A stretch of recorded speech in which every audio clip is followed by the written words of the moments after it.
স্বামীর কথাকে অবজ্ঞা করে না, বরং সে আল্লাহর হুকুমকে অবজ্ঞা করে। বলেন সবাই নাউজুবিল্লাহ।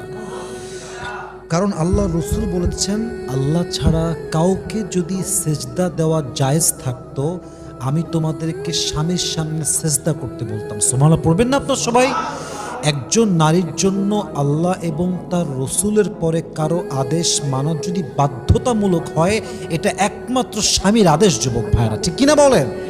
তো যেই মেয়েরা স্বামীর আদেশ মানে না, এই মেয়েরা কখনো পারিবারিক জীবনে সুখ পায় না, স্বামীর কাছে আদর পায় না, স্বামীর কাছে ভালোবাসা পায় না, এবং এই সমস্ত অবদ্ধ নারীদের জীবনের সর্বশেষ রেজাল্ট হচ্ছে তালাক। তালাক ছাড়া এদের জীবনে ভালো কিছু আশা করা যায় না, ঠিক কিনা বলে? এই জন্য প্রিয় বোন, যদি সুখী হতে চান, স্বামী যে আদেশ করছে, স্বামী যেমনে বলছে, যেমন করে বলছে, try to follow his instruction. সে যা বলে